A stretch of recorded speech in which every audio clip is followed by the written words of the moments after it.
Hello, everybody. Welcome to the Bubby Brister and Friends Fantasy Football Podcast presented by Mountain Dew Baja Blast. Bubby isn't available this week. He's been appointed by the Trump administration to run the Department of Transportation. So I'm joined as usual by Nick. Nick, this week the Chiefs suffered their first loss of the season to the Bills. So I think we could start talking about the Lions as the best team in the NFL. The Lions have moved past the Chiefs as Super Bowl betting favorites. Are you betting on the Lions to win this year's Super Bowl? I'm going to say no. I'm not. I'm just not drinking the Kool-Aid yet on the Lions. I mean, they beat up. We're going to go into little box scores later about Jacksonville. They're just a sad team. And before the game happened, they were talking about possibly firing their coach after the game, if need be, because if they get blown out, and they got blown out this week. Yeah, they're toast. The Lions, they're 9-1 now. It's their best start since 1934, which was their first year in Detroit. Do you know where the Lions played before moving to Detroit? Ooh, that's a good question. No, I don't know, actually. I would have never got this either. The franchise started in 1930 as the Portsmouth Spartans in Portsmouth, Ohio. Portsmouth, Ohio. So their remaining schedule, see, this Detroit Lions, right? Their remaining schedule, they got to face the Colts. They got to face the Bears twice. So those are like easy dubs, right? I think they'll split 1-1. Wow, okay. So that's gonna be shocking if they lose to the Bears at least one game, okay? So the way the Bears been playing, Thursday night game against Packers. Okay? They gotta go against the Buffalo Bills, which is favorites to win the Super Bowl. Okay? The Niners, who played in the Super Bowl last year. And last game of the season they got the Vikings. So that's tough. So there's at least 4 losses there. Yeah, so I'm guessing there's 7 games left. Yeah, they're 9-1. So yeah, if they went 4-3, I don't think that would shock anybody. Because you could say a good argument that the first half of their schedule, the up to right now, their schedule has been pretty easy. They beat up a Jacksonville team that's trash. They beat a Texans team where Stroud is not playing his best. He's just not this year. Okay, again, Packers have been kind of meh. The Tennessee Titans are sad. The Cowboys are super sad. Seattle's up and down because Seattle could lose a game previous week, but they could beat the Niners this week. Okay? Yeah. With Geno giving them the night. So it's like, for real. They lost to the Bucks. They barely beat the Cardinals. And they beat the Rams first game of season just in overtime. So, I mean, that's, so their season, other than their 3 major blowout wins, they crushed the Titans, crushed the Jaguars, and then destroyed the Cowboys, which is turning into a weekly thing now. So they're beating the teams they're supposed to. They have outscored opponents 336 to 177. That's a plus 159. The second highest point differential in the league is a plus 106 from the Bills. So that's a possible Super Bowl preview, Lions versus Bills when they play each other. That could be a possible preview, for real. People will be tuning in. Against Jacksonville, the Lions scored on their first 7 possessions of the game. They had 475 yards more than Jacksonville in that game. That wasn't their game total. That was how many yards they had more than Jacksonville. You're a Jacksonville Jaguar fan, you're down bad. You're I don't know what's worse, because at least if you're a Panther fan, there's hope, because Panthers at least showing a life. There's a heartbeat. The team is still existing. They're still trying to compete. The Patriots, you got a future ahead of you. You know what I mean? But I think Jacksonville and the Dallas Cowboys are in the same boat. The Cowboy fans are in the same boat. You know what I mean? Dallas, their cap. Dak is. I saw a thing where Dak is his cap hit next year is $89 million. $89 million. Holy shit. I like Dak a lot. You can't do it. Just move on. You know what I mean? No, you don't move on. No, you don't. If you're Dak, no. You're gonna pay me $80 million? No, I'm saying if you're the Cowboys, you move Yeah. on. If you're the Cowboys, should yeah. But now At this they point, can't move off him for 3 years. I'm not even trying to be crazy. This is why I love that Penix pick so much by the Falcons, and that pick looks smarter every week. If you're an NFL team, just draft a first round quarterback like every 3 years, and then just let that one and then just let that one walk once he hits his second extension. Like, just sorry, I'm not giving you $100 million to go 9-8. I'll just go back in the well. They literally, the Cowboys do have a first round draft pick quarterback on their team. You know, with Trey Lance, he's there. They might as well play him. I didn't watch 1 second of last night's game. But Cooper Rush, he's a decent backup, but he's like a guy you only want playing for like 2 or 3 weeks at a time. And you also want to limit how many times he throws the ball. Like, he's one of those guys you want to have him throw like 22 times a game and then just give your running backs like 30 carries and, you know, try and get some help from the defense. So when I saw Cooper Rush threw the ball 56 times, I really laughed. They might as well play Trey Lance at this point.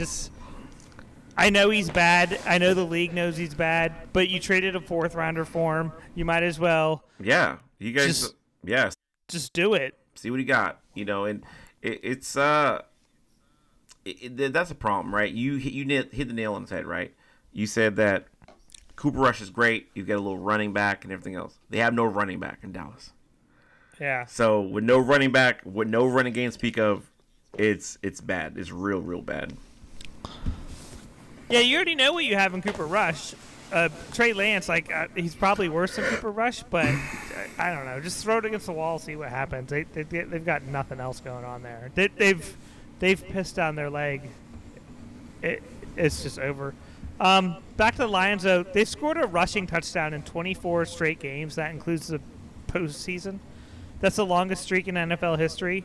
The regular season streak is from 1974 to 1976. That's at 21 games. Do you know which team did that? Let's try the Pittsburgh Steelers. No, that's a very good guess, though. This makes sense. Think about the most famous team in NFL history. One of them, Packers. Anyway. No, in the 70s. Oh, well, I mean, it'd be Dallas or Pittsburgh. It'd be one of the two. You know, this team followed the 72 Dolphins. The 1974 to 1976 Dolphins did this. Really? Yeah. Huh. So that would have been like Larry Zonka and Mercury Morris. Yeah. Larry Zonka's the guy pulling that train. Then, do you think Ben Johnson finally accepts the head coaching opportunity after the season? Remember, he left the Commanders at the altar. They were literally on a plane flying to interview him, and when he canceled, he's been very picky. And I think he'd be a little more picky because the question is, right, what are the opening jobs next year? What are they? Jags, Jets. Okay. Let me look at the standings real quick. Jags, Jets. The Patriots seem to have settled down a little bit. Yeah, he ain't going nowhere. He's good. Yeah, that coach has settled in. He's fine. Okay. Jags, Jets, Browns possibly. Okay. Bengals maybe. The Colts are safe. I think the Titans are safe. All right, so we're good there. So I think that's it. Maybe really. the Raiders. Maybe.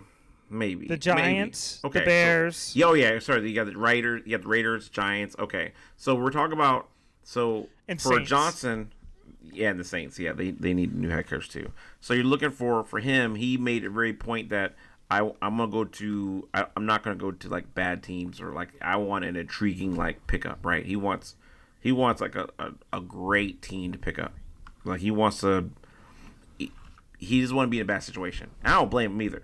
Okay, unfortunately, that happens to a lot of hate to go down this road real quick, but it happens to a lot of black coaches. Black coaches tend to take over bad situations because that's the job they can get, and it's actually trash. And it's like, all right, move along. We'll fire him a year later. Then they move off, and then oh, give this other coach another chance. So happens a lot to a lot of first-time black coaches.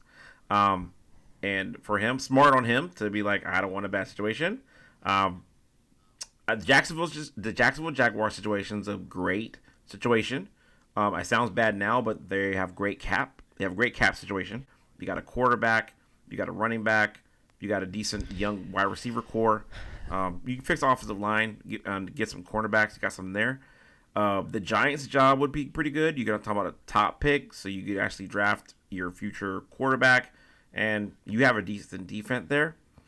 And I would also say the Raiders' job would be intriguing because they got rid of Devontae Adams' contract. So now you have a decent defense.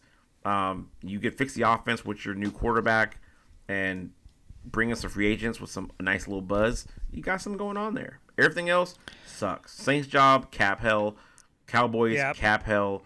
You know what I mean? It's just, you just don't want these jobs. I don't know if I agree with you that the Jaguars quarterback situation is settled. I guess that would be in the eyes of the beholder of how a coach feels about Trevor Lawrence. He has done, he's just gone backwards. But I could understand if somebody went there with that intact. I do believe, like you said, the Raiders and Giants have like clean slates to work with. I think and then the Saints are in cap hell. Mm-hmm. I think the best job on this would be the Bears, since they have Caleb Williams in place. Yeah. They do have Caleb Williams. I don't think they have much salary cap to play with, so you're gonna have to use the pieces they have, and then you have to hope that Caleb is not damaged goods mentally.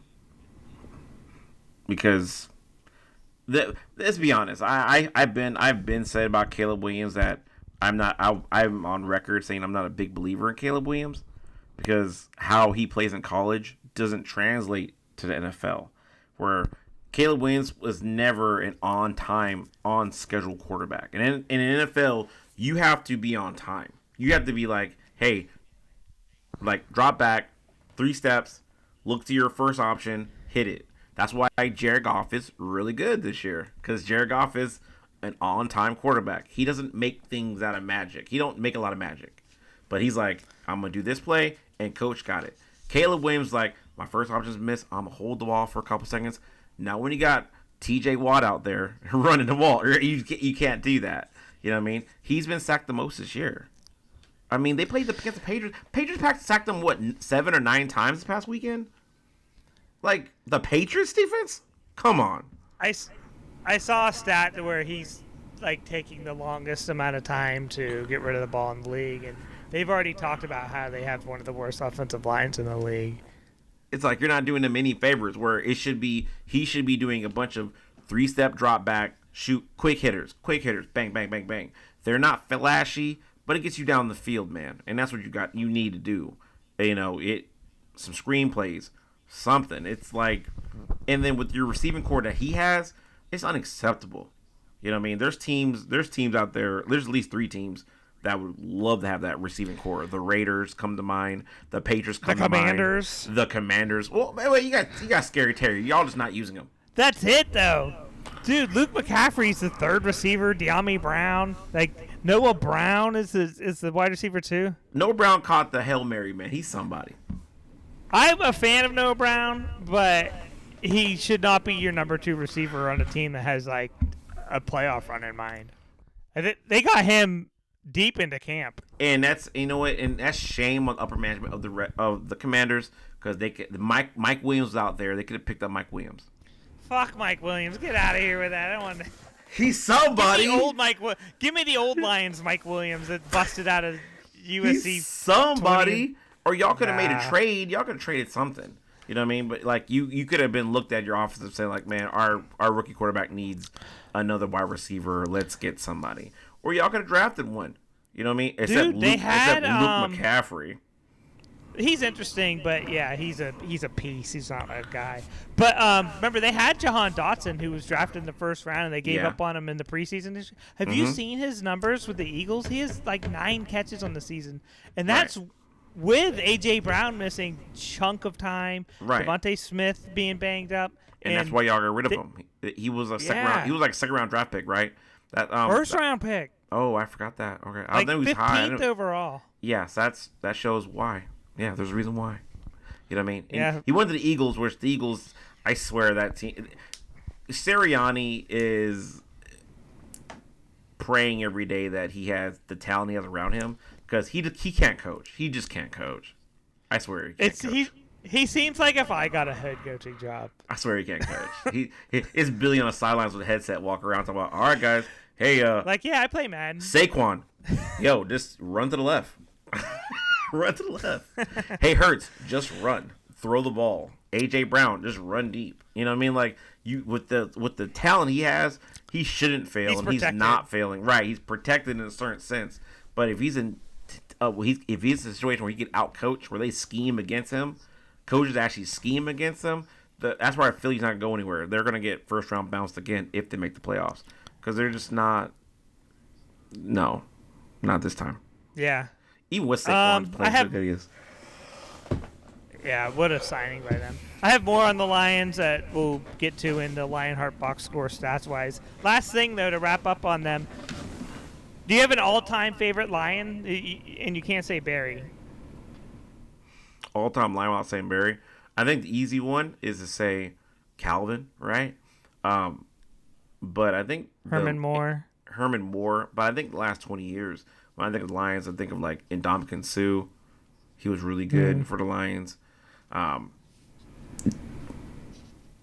Was it Matthew Stafford? You know what I mean? He was really good. And was it Kirk Kidna? Let's give it a shout out to Kirk Kidna, boy. John Kitna. Is it John? I thought it was Kurt. I guess it's John. Don't Kidna. Google John Kitna's son, though. Oh no, that's never good. He's like, don't Google somebody's son. So it's either something racist or he's some kind of like criminal. It's like, here we go. But yeah, John Kidna, man, he went to the Lions and he brought some hope. He got let down. The coaching let him down. He was a sneaky good fantasy quarterback too. Yeah. I mean, that's why I'm like, shout out to him. It's like one time they were 6-1, and then they ended 6-10. Let's go to the box scores.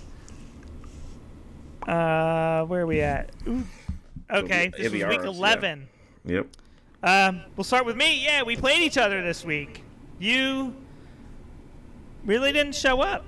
You gave me an easy week. I showed up. My team didn't. This week, to be fair, the team didn't show up, but Sam Darnold showed up, but no one else did. Where the previous week, the team showed up and Sam Darnold did not show up. Sam Darnold, 31 points, three total touchdowns against the Tennessee team, and J.K. Dobbins showed up, was really nice.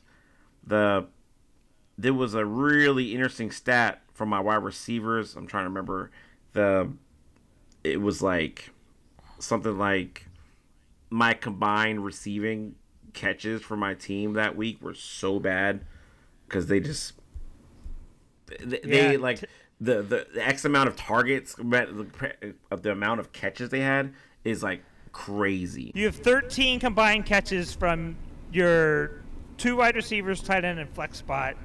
I have 13 catches total from Brock Bowers. So that kind of like sums up our game right there. There it is. Yeah. Darnold, very good, 3 touchdowns and a spot start for you with Baker out. You did drop him this morning. I saw that, right? Yeah, we're done with him. We're done. So a lot of trust in Baker for you. Dobbins, 2 touchdowns, and that's it. Kareem Hunt got you 10, but we already talked about Wilson, Ridley, Andrews, and Tillman. That sucks. You finally played Tillman, and then he laid an egg. Yeah, it was an egg there. The Browns did not show up against the Saints. You had great points from Minnesota defense. Cooper Kupp, 6 for 106, 2 touchdowns. Shades of like 3 years ago. Yeah, I want to talk about Cooper Kupp real quick. He is the 21st ranked receiver, and that sounds kind of pedestrian, but when you consider he missed 4 games due to injury and then the half game he played before he got injured, so he's missed 4.5 games, plus he's had his bye week at this time. He's been money for, in the 4 weeks since returning from the injured list. He has 200-yard games. He has almost 40 targets in 4 weeks since starting, since returning. So he's been good. Tyreek Hill, this was his Best game since week 1. He Yep. scored a touchdown, 7 Yep. catches, 61 Yes, points. It was. So he might be picking up. Brock Bowers, 13 catches, 126 yards, touchdown. That's huge for me. That's and a then rookie I record. fucked up. I played Romeo Doubs. I got him on waivers this week. I was way too excited about it. I plugged him in the lineup right away. I had Valdez Scantling in my lineup all week because I was nervous to play Josh Downs with the Anthony Richardson back at quarterback. I need to put some respect on Josh Downs' name. He had a great game, 5 catches, 84 yards, and a touchdown. He is Chris Godwin light for me, and I need to just plug him in the way I was plugging Godwin in. At this point, I have no other choice. 21, 12, 14, and 19 the last 4 weeks. Dobbs is getting dropped tonight. I already got him in a waiver claim. And then Valdez Scantling, who I was going to play, 2 catches, 87 yards, and a touchdown. He's basically Rashid Shaheed.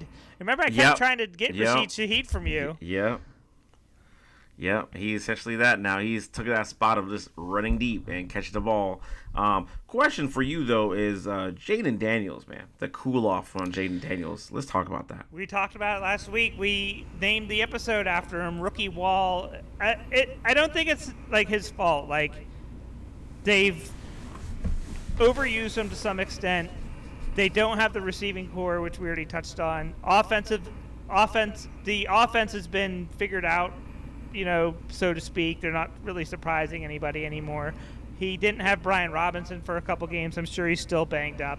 They want to limit Eckler's touches. It's just a perfect storm for him to. Plus, he was overachieving all those weeks also. So, like, if he started out like this, you'd be like, oh, Jaden Daniels is showing some promise. But the way he started, there was really no other way for him to go but down. Yeah, they literally call him the next Lamar Jackson. That's literally what we're doing. So I was like, dude, calm down. Yeah, which is too far. So I am looking for a quarterback to roster. I don't know about play, but I don't know how much longer I just keep plugging him in the lineup, set it and forget it style. I think I need to think about it. Yeah, you gotta figure it out there. I mean, there's a couple of options out there, so we'll see what you do move forward. But yeah, you got that win. You got that win, which is the most important win. We'll talk about later with the standings. He was able to separate yourself a little bit. So and I'm on the slide. I can't lose 3 straight, or I'll be in a bad situation. So. Yeah, you were cooking 2 straight losses. So now we're on to Zug Offspringen, which is formerly Boy Scout Trombones, Mark Jones, versus Smash Hawk, 141-117. Smash Hawk goes down. It's his second loss in a row. It's Jones's second win in a row. Smash Hawk 6-5, Jones 5-6.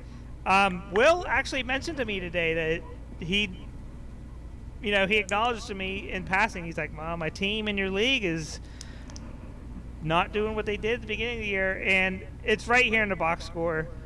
Nobody takes over for his team. And Smith and Jigba had a good game with 21 points, but it's just a bunch of 14s, 18, 11, 11.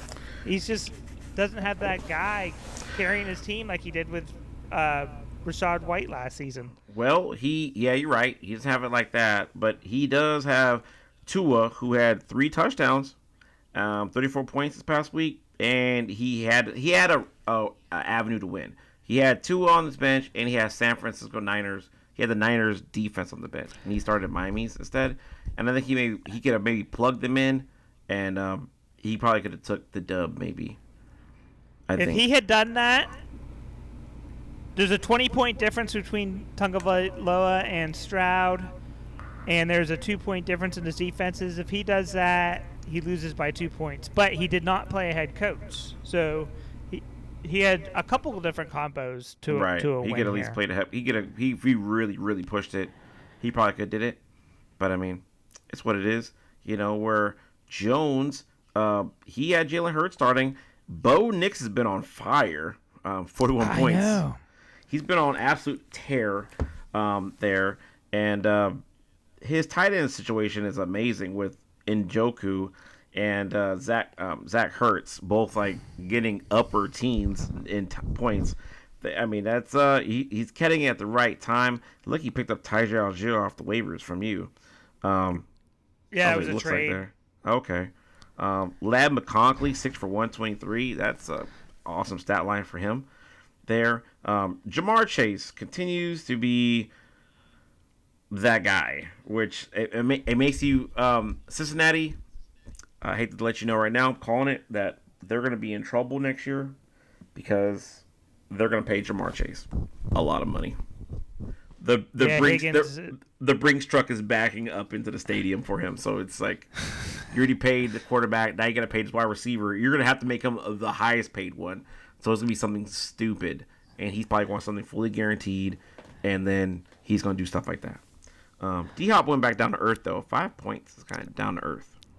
Yeah, that's troubling. That's a troubling development. He had 9 last week, so it looks like that 29 he had, or 28 he had 2 weeks ago was a fluke. Yeah, yes, against the Bucks. Yeah, you play against the Bucks. You messed up. Don't base that. And Pittman has just been a total shit show. He's a 50th ranked receiver. He's clearly behind Josh Downs at this point, which is terrible. Yeah. Yeah, he's a little slot guy, as much as I like him. And I did want Downs in draft season, but, yeah. Your best receiver shouldn't be your slot guy. No, it should not. Jones survived a terrible performance from his fantasy special teams. He got the winning head coach when the Vikings beat the Titans, but then he had only 4 points from Justin Tucker. Justin Tucker is not good this year, and then he had a -2 from the defense. So I don't even know how to do the math here. He got 12 points from his fantasy special teams, and still managed to score 141. Yeah, 141. Like I said, major heavy lifting by Jamar Chase, Hurts, and Stevenson. The little engine that could in New England, and it's so. I mean, his team is there. He's getting himself in playoff mode right now. Because this team right here, you scoring 141 every week, you can win some games. Yep. So on to the next one, New Day Co-op or Stealing the Wins. Slade put up 158, Stealing the Wins 122. This pretty much eliminates Stealing the Wins from playoff contention. Slade stays alive. He goes to 5-6. Like we mentioned, we'll get to the jumbled standings when we're done with the box scores. New Day, though, he has a colossal hole at quarterback. He's still carrying Trevor Lawrence, and he has Kirk Cousins, who put up a 7 this week. Kirk Cousins is just old at this point, and he's coming off that major injury. I'm pretty sure he's cooked. He hasn't scored a touchdown in 2 weeks. Yeah, this could be problematic for him because now it's the idea that it's just too many games. And he's off the injury. He's just playing, and it's too many reps. He's not enough time for him to heal. So he just, it's tough, right? You know what I mean? Breece Hall, though, 78 yards, 2 total touchdowns, 36 points is huge. Josh Jacobs, 76 yards and a touchdown. That's awesome. His story would be even better if Nico Collins' touchdown wasn't called back this past week. Shakur for the Buffalo Bills, 8 for 70. He's been doing pretty good, and his fantasy special teams did some heavy lifting. Again, when you score over 40 points on fantasy special teams, you got it. Shakur has double-digit points every week except for weeks 5 and 6. It looks like he missed week 5. There's nothing there. And then he had a 3 against the Jets in week 6. Double digits every week, so that's sneaky good for him. He's the 18th ranked receiver. Okay. Christian Watson actually had a game, 4 catches for 150. So he's broke loose a couple of deep passes. That's what it sounds like. Yeah, that's what I had in mind for him when I drafted him, and he finally did it now. Maybe he'll reward Slade down the stretch. Zay Flowers scored a touchdown. Stealing the Wins, he got a 0 from Tyler Kraft, the Green Bay Packers tight end. He left Kyle Pitts on the bench. He only got 1 point, so that didn't really hurt him. Justin Herbert, I had a waiver claim on him. He is picking it up.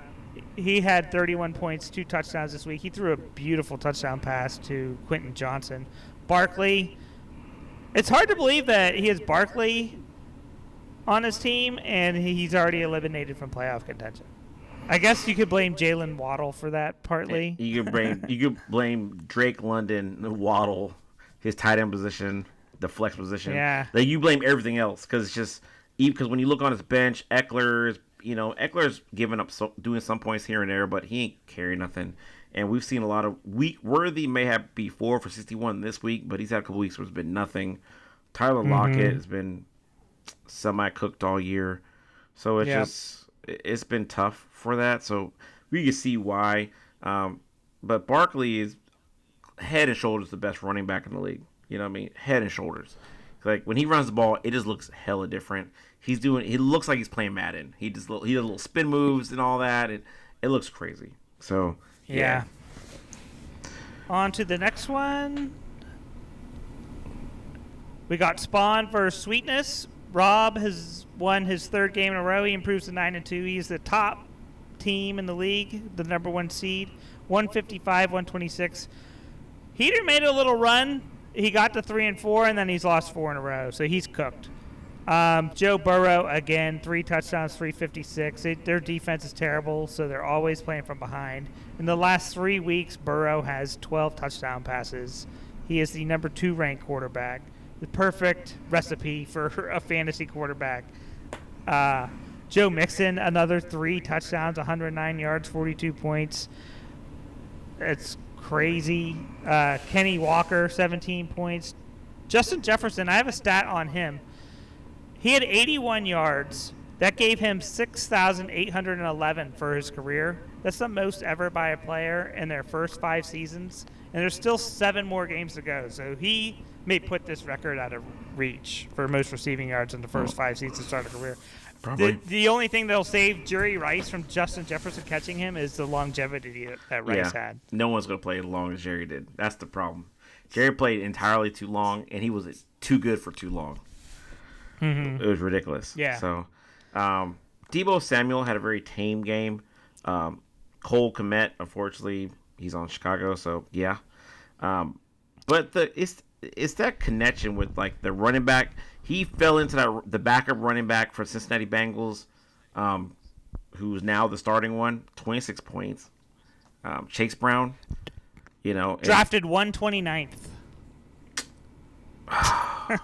You know what I mean? Where you knew Moss was the bell cow, and Moss is nowhere to be found, which is crazy. Yeah. On his bench, he had Jerry Jeudy had a game. He's the only one that did it in Cleveland, really, 6 for 142 and a touchdown. He had a huge catch and run, and Jameis Winston had 35 points on his bench, almost 400 yards throwing in the Mercedes-Benz Dome. So it's like that's something going on. You could have that there. And he has Kittles that was questionable, so maybe Kittles could come back and do something to shore up that tight end position for him. For Sweetness, Josh Allen doing Josh Allen things, especially against the Kansas City game. Just took over the game itself. DeAndre Swift, 20 points. He had a nice little run for a touchdown there. But beyond that, just really pedestrian. Was it Devontae Smith 4 for 29? Yeah. You're not going up. Yeah, he's the new Deshaun Jackson for fantasy purposes. Hawkinson 2 for 13. What are we doing? What was happening? You know what I mean? Back to Spawn real quick, and Jameis Winston, who I'm regretting dropping because, like I said, I need a quarterback. I didn't think anybody would pick him up after his bye week, and I was wrong. He has given Jerry Jeudy 22 targets the last 2 weeks. So Jerry Jeudy is like another weapon in Rob's arsenal, and already the best team in the league. Like now he has Jerry Jeudy emerging, come playoff time. He drafted Jerry Jeudy. He's been on his team all season. I'm sure he hasn't played him very much. But yeah, there's nothing here for Heater. There's just absolutely nothing. Yeah, you got to take the L. See you next season. Funk versus Lionheart. Brindle improves to 5-6. He got the 40 high fives this week. As the Lions went, is how he goes. 212 to 155. Lionheart's 5-6. Renegades of Funk. A tough loss here. He scored 155. You'd like to win. He is now 6-5. Brock Purdy, 25 points. Javonte Williams, 19 points, 59 yards, and a touchdown. So Javonte Williams, it was rumored he might be losing touches to that esteemed guy from Notre Dame who was a hot waiver claim last week. Yeah. But that didn't happen. No, it did not. So you got to breathe a sigh of relief here if you're Renegades of Funk. You're like, oh, good, my running back still has some fucking value. Nothing's worse late in the season. You lose your guy. That's tough. You know what I mean? He had Hamas St. Brown, which I'm surprised that Lionheart didn't try to get him. 11 catches, 161, and 2 touchdowns. It's a monster game. I mean, you can tell they're so high. Now it feels like you're just padding the stats. That's what it feels like. They get so much, they score so much that now the stats are just being padded. Let's just give you a bunch of points just because. Bunch of catches just to make your stats look good. Devontae Adams, 6 for 72, man. Go home. I don't ever want to talk about him again. Like, at least until next season. And we didn't mention the Jets GM got fired. All right, Joe Douglas. Joe Douglas is now the new scapegoat for this week, which is trash because he's arguably one of the better GMs. He drafted Sauce Gardner. He drafted, Garrett Wilson. He drafted Breece Hall. He drafted a lot of defense. He drafted practically all their good defensive pieces. You know what I mean? Aaron Rodgers is the problem, okay? He's the problem. He's Kirk Cousins, but in New York. Yeah, Joe Douglas is an Orioles fan, so you hate to see an Orioles fan take a fall for this. And as bad as Zach Wilson is, like, he looked good on tape. Like, when he throws a nice ball. So I don't really fault them for drafting him. I think his problem was more in his head. He has a better winning percentage than Sam Darnold and Aaron Rodgers as a Jets quarterback, so that's crazy. Yeah, there was a game last season. It was late in the year where Wilson looked great, and I was like, "That's why they drafted him." Like, you could see it. I watched. Do you ever watch NFL Throwback YouTube channel? It's awesome. They break old games down. Like usually like the Monday night game, they'll show you like a throwback game, but right. You've seen some game like that. I watched one a couple months ago. It was the Raiders versus somebody. They were playing on the old baseball field at Oakland Coliseum. But Jamarcus Russell looked fucking great in this game, and I was like, oh, that's why they took him number 1. Like, sometimes you can see that sparkle. I watched a lot of the Wizards the year Kwame Brown was drafted, and every once in a while you would see it. The talent. There it is, why we got drafted, but no. You can see it, but I mean, it's unfortunately, you can't. It's not baseball. You can't have one good game out of 10. You can't bottle it up. Right. It's you have to show up every week in NFL. Ingram 5 for 28. Daryl Mooney 2 for 27. He got hurt. Yeah, damn, that's tough. His fantasy special team gave him 36 points too. So I mean, that's not bad. The tight end for the Chargers 4 for 80 yards and touchdown. That's good. That's some good quality points right there. Yeah, he's still waiting for Pachenko to come back. And Tracy from the New York Giants was out. So they have a tough matchup next week with the Bucks coming into town, which they don't give up running yards. And they got the new Giants quarterback is going to be what's his name? Tommy DeVito. Tommy DeVito. Is it what they call him? Tommy call him something else. I forgot what they call him. I don't remember. I remember his agent last year with a stupid hat. They call him something else like not Tommy Dimes or Tommy something. It's something funny as hell. You know what I mean? So, but Lionheart, we talked a lot about the Lions at the beginning, so we'll just shoot through this really quickly. Jared Goff, 412 yards throwing, 4 touchdowns, 46 points. Ridiculous. Gibbs, 22 points. Montgomery, 30 points. J-Mo, 22 points himself. The defense, his fantasy special teams, 50 points. It's 43 points. You ain't winning that way. You're not gonna beat somebody who scores 43 points off defense. Sorry. He lost Laporta injury, and he was able to plug Hunter Henry in there. Quentin Johnson was a good play, 12 points in the flex spot, because he got nothing from Mike Williams on the bench. No catches, no yards. Puka, 7 for 123 and a touchdown. Again, that's huge. You have Matthew Stafford throwing the ball. He's going to throw the ball a lot. He ain't afraid to throw. I got 2 stats left in this one. Goff, first player in NFL history with 400-plus pass yards, 4+ touchdown passes, and a perfect 158.3 passer rating in multiple games. There have only been 7 such games in league history, and 2 of them are by Goff this year. And the last stat on this is all 7 of Jamison Williams' touchdowns this season are longer than 30 yards. The last player to have 7 touchdowns over 30-plus yards was J.J. Burden, and that was over a span of 3 seasons from 90 to 92. J.J. Burden. That's a hell of a fucking name. Jamison Williams is dynamic. Like, that's why they traded up for him in the draft. That's why they're putting up with all his knucklehead shit the last 2 or 3 years, that gambling suspension and then whatever he had going on this year. I don't know. I just feel like the Lions, they can be figured out. Because they're not, like, because I feel like they're talent. Right now, the teams they face, they're beat, like you said, they're beating the teams they should beat. But when they play against, they ain't facing the team that they're not playing the coaches that scheme, the real scheming ones. Like in our next matchup, we're gonna talk about some coaches we're gonna talk about some teams where coaches scheme, and it's like their results are much different. It's a harder game. They had their fun run last year when they made the NFC Championship game, a game they blew, by the way. Yep. To the 49ers. Out-schemed. But after that, the fun and games are over. You get your one fun run, and then expectations happen. Yep. This is expectations now. Yeah, we'll see how long Brindle can run the Lions hot spell. So, if the Lions have a tough schedule coming up, that means Lionheart has a tough schedule coming up. Yep. He's turning it on at the right time, so we'll see how he can finish. Second to last game, Punishers versus Palmer.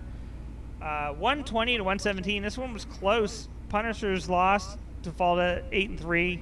Jordan goes to 6-5. That's huge. We'll get to that in a few minutes. So we've been talking about the Punishers a lot this year because of his dynamic combo of Lamar Jackson, Derrick Henry. They were kind of boring this week, and that plays out in why he lost. He got 28 points from Jonnu Smith somehow from the tight end spot. 6 catches, 101 yards for the Dolphins tight end. 2 touchdowns. He had a wide open touchdown. Like, he was like, it was blown coverage. He was like by himself. He was shocked. He turned around. It was like a 50-yard touchdown, which is like takes up a lot of those yards. But I mean, Lamar Jackson and Derrick Henry, right? They play against, this is the first game against Steelers. So that means they have another one. And Tampa Bay has hope that they don't play the Steelers when he's in the playoffs. Because that means both of his bell cows are like potentially will be tied up against the Steelers defense that's going to stifle both of them. It's the round before the championship game, so good call on that. That's something to look out for.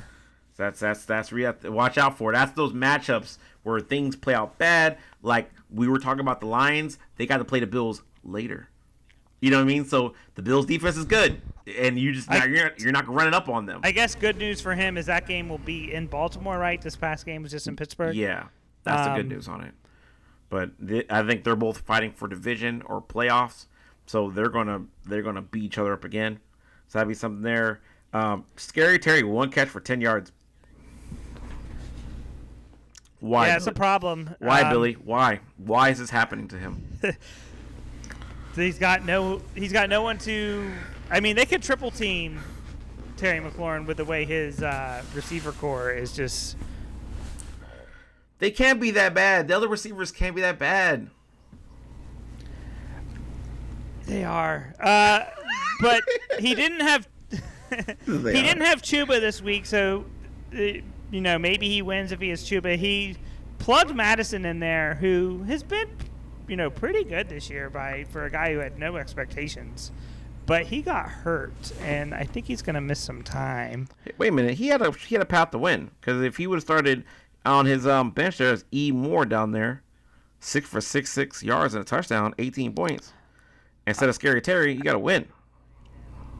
Yeah, you're not playing Moore over Terry. You're not, but I mean, still. That's asking a lot. Well, then it would be over Travis Etienne. Yeah, you're not doing that. I'm not doing that either. What? I wouldn't. I'm not playing Elijah Moore for anything. Like, you gotta like steal my dog and tell me the only way I get him back is if I put Elijah Moore in the lineup. Well, lucky for him, Chuba Hubbard was on a bye week, so he'll get Chuba back next week.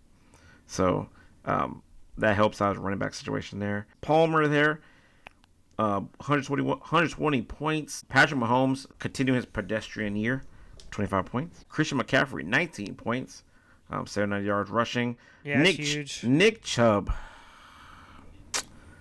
It might be time for us to stick a fork at him. It feels like he might be cooked. Well, what's funny about Chubb is, it does feel like he might be cooked. But what's funny about him is the whole time he was out, the Browns were like a running team just because Deshaun Watson was so bad. And then basically the minute Chubb comes back, they turn into a passing team because Jameis can fling it. And, Chubb isn't really giving them much of a reason to give them a lot of work. And they're playing from behind a lot. Right, that's so true. It's tough. It's real tough there. Cortland Sutton, 778, doing Sutton things. Jennings, 10 for 91 yards and touchdown.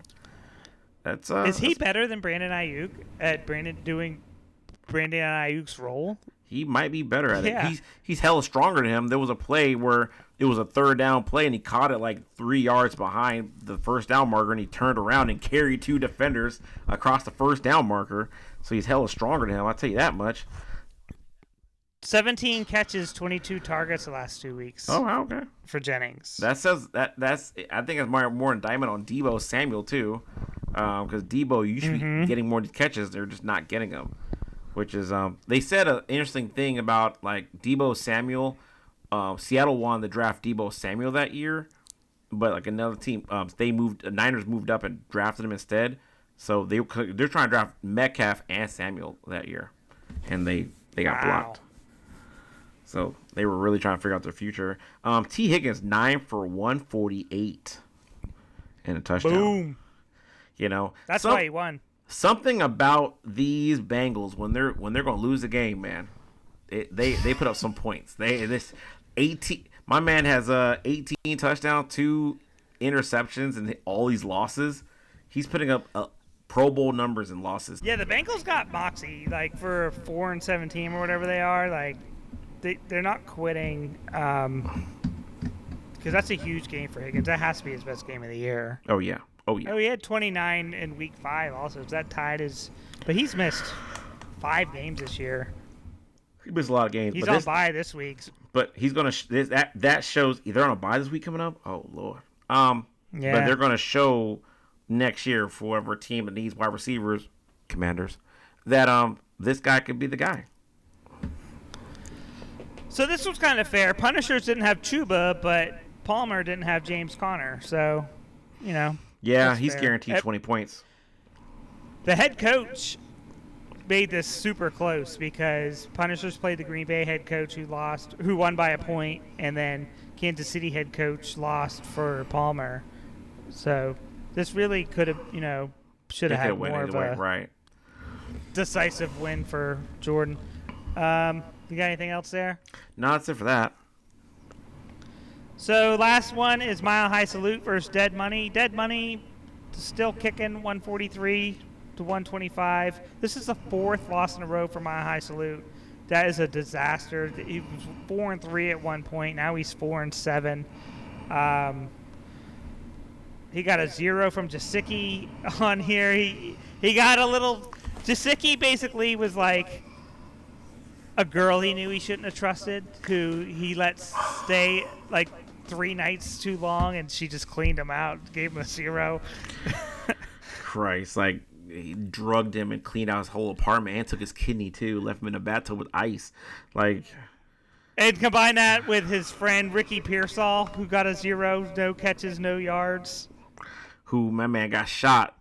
It's just like, golly. And what makes it even worse is that he has Taysom Hill on the bench. 3 rushing touchdowns, 41 points. It's like, no. Yeah. You seen that movie Knock Knock with Keanu Reeves? That's what happened to Brandon this week. It's like, Jesus Christ. It's like they knocked on the door and he let him in, and they just left him in the backyard buried with his head sticking out of the ground. Oh, damn. But so he definitely had a couple of avenues to win. He started the Washington head coach. That's negative 10 points as well. When his fantasy special teams without that was 50 points, 51 points. You know what I mean? This is a tough loss. This loss is like crazy. I would, if I'm him, I'm mad. I'm just mad on so many levels because it's like Gesicki 0, Pearsall 0. You're like 2 positions 0.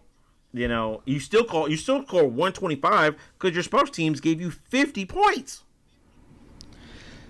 Pearsall and Gesicki combined for 24 last week. If you want to go back even further than that, Gesicki had 27 the week before that. Pearsall and Gesicki were starting to cook, and then he played them in 0-0. They set the kitchen on fire. Yeah, they're cooking all right.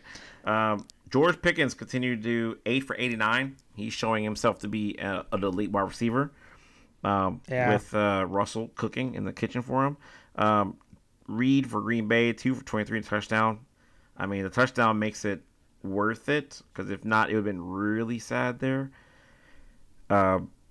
James Cook, is it James Cook for Buffalo? Mm-hmm. Yeah, James Cook, 21 points, lots of catches, getting the ball down the field there, and Taylor, 57 yards rushing, pedestrian, if you will. Yeah, only 20 yards for James Cook, so still impressive to score 21 points on only 20 rushing yards. Deontay Johnson, Brandon traded him to Freeman in that James Cook trade when he had to get Cook back after dropping him. He has been since that trade. 2-0-1-0. Like, I understand why Freeman's playing him too. He got traded to the Ravens, and you're thinking, well, you know, if a team trades for you, they want to use you, and that just has not been the case. He survived that 0. You know, here's CeeDee Lamb had a good game. The intriguing thing for me is if you go all the way to his bench and look at that IR spot, Jay Brooks for Carolina, he is being activated this week. So he has to pull up IR, and he has to start him because there's no way you had him sitting all year. He's been waiting. This is 12 weeks. I want to see what Brooks can do. Like, I have to know. Because he's nursed him back to health. He's like, you're here, you're ready to go. Brooks got to show up for him. He just has to. He drafted Brooks 107. That's a good Rob spot. drafted Chase Brown 129. And Brooks has sat on his IR for 12 weeks while Chase Brown is driving Spawn to a championship. My man is a sleeping monster on his IR spot. I have faith. I want to see it. You know, A-Chain, 26 points. Very nice there. Matthew Stafford, 38 points. Like I said, he's never seen a pass he don't want to throw. CeeDee Lamb, 8 for 93. So here's a question, right? So how many more games does Dallas have before the end of the season? They have they already have their bye. 6 or 7. So how many games do you believe CD will go over 100 yards receiving? Maybe 1. Probably against Tampa. True, they do against Tampa this year. So I hear you. So that might be the game to go over 100. Because I don't even feel like CD can get over 100 yards any more games. Because if they keep rolling with Cooper Rush, it's going to be a lot of these 7 for 80, 9 for 87. Like, it's just 9 for 95. Like, it's just going to be a bunch of 5-yard passes. Dink and dunks. He's not going to air it out. And he's not going to get enough passing attempts because they don't run the ball. Yeah. And Roschon Johnson, 33 yards, a touchdown. He had 10 carries. That ties his season high. So good play by him. So a good win by Freeman just isn't going to do anything for him. With Marvin Harrison Jr. and Kyle Murray on a bye. So that's usually his usual starters. But he might look at Stafford as a starter now because Kyle Murray is super up and down where Stafford is getting hot at the right time. Yeah, he's got Puka and Cooper Kupp. So that's it. You got a player of the week? Let's see. So, my player of the week, I'm going to say Matthew Stafford. We were talking about the Lions, and he had a really good week this week. So, yeah, Matthew Stafford, 4 touchdowns, 295. Why not? Yeah, for a guy who's been a fantasy afterthought all season, he's the 18th ranked quarterback. He's been on the waiver wire most of the season. I had him in mind, but I'm going to give mine to T. Higgins for the 29-148 touchdown and a 3-point win for Jordan. Because if Jordan loses, he is 5-6, and he's in this pit that we're about to talk about here as we go to the standings. Spawn takes the top spot, 9-2. He's the only team to clinch a playoff spot so far. At 8-3, we got Hine and the Tampa Bay Punishers. I'm 7-4, so we're like in a class by ourselves. Then we get into this 6-5, 5-6 suck and fuck. They are 7, 6-5, 5-6 teams, and they are fighting for 4 playoff spots. Yeah, it's gonna be an absolute sprint now to the playoffs, and then I think you have to keep winning. You can't fumble, because if you do, you could potentially be in trouble as well, because you could fall back. Yeah, I can go 1-2 in the last 3 weeks, but because I have a 94% playoff chance. But yeah, I don't want to finish 7-7. That'd be bad. Stealing the wins, Mile High Salute, Sweetness 34, and Dead Money. They're playing for draft lottery odds next year. None of them have been officially eliminated, but none of them have better than a 6% chance for the playoffs. Terrible. Just terrible. So, that's it. You're the Hall of Fame pick this week. Yes, I do. So, my Hall of Fame pick, he played at the Miami The U from 2000 to 2002. He was drafted in 2003, first-round draft pick number 23. He got drafted by the Buffalo Bills. Played there for a good about 3 years. About 4 years at most. And then went to Baltimore Ravens, had a nice little run with them. And he had the Broncos for a year as well. About 2 years. He's a 2-time Pro Bowler. He's a BCS National Champion 2001. Big East Offensive Player of the Year 2002. None other than Mr. Willis McGahee. Willis McGahee had 65 total rushing touchdowns. So why I picked him is he was very productive as a fantasy player. And you look at his first year at Buffalo, he didn't play at all because he was recovering from that terrible knee injury. But then after that, his rookie season, 1,100 yards rushing, 13 touchdowns. Can't beat that. Second year, 1,200 yards. Third year, 900 yards, 990. So he was almost hit 1,000. And then he got traded to the Baltimore Ravens, had 1,200 yards rushing. So, and then he's been very consistent with them. Had 7 touchdowns, another year 7 touchdowns, 12 touchdowns 1 year with very little. He played every game, but his rushing attempts was way down. So he was splitting with Ray Rice at the time. That's what it felt like. Because Ray Rice usurped him. So that happened there, and he got traded to Denver. And then Denver, first year at Denver, he had 1,100 yards rushing with 4 touchdowns. So he had a pretty good career. You got a 1,000-yard rusher, fantasy-wise, it's pretty good. So Willis McGahee, I tip my hat to you. 70 total touchdowns in your career, over 200 receptions as a running back. It's pretty good, man. He has a son that's trying to play football himself, so why not?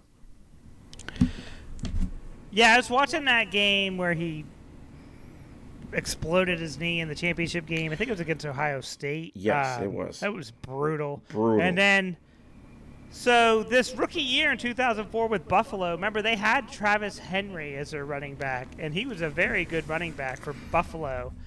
So when you are drafting in your 2004 fantasy drafts, nobody knew what to expect from Willis McGahee. He had missed a full season. He was coming off this injury that everybody saw happen on TV, and it was one of the worst injuries you could see. And then he burst on the scene with 1,100 yards and 13 touchdowns, and then it looked like he was cooked after 2010, where he had 380 yards with the Ravens at the age of 29, and he signs with the Broncos. If you're a free agent running back in the Shanahan's call, you got to go. He had 1,199 yards in that first year with the Broncos. Didn't go as well as second year. And then he finished with the Browns in 2013. I do not remember him with the Browns at all. I don't remember with the Browns either. I'm trying to think when he was on the Denver Broncos. Was Peyton Manning the quarterback at the time? I can let you know. No, 2011. I can click on it here. John Fox was the coach. Tim Tebow was the quarterback. Oh. Tebow and Kyle Orton. Kyle Orton. Kyle Orton was that guy, man. I like Kyle Orton. Great. Tebow went 7-4 that year. Oh, that's the 7-4. That was when they made the playoffs, and it was and beat the Steelers. The impossible dream. And then they got waxed by the Patriots. The Patriots said, no. So welcome to the Hall of Fame, Willis McGahee. We'll be back next week. We only got 6 episodes left, I think, if my math is correct. 3 regular season games, 3 playoff rounds. So we are chugging to see who can look their family in the eye at the end of the year and be like, see, I didn't waste all these hours of my life. I didn't do it. Right. I have a couple $100 to show for it. I got some money here post-Christmas. Yeah. Yep. Thanks for listening. We'll see you next week. All right, guys. Have a good night.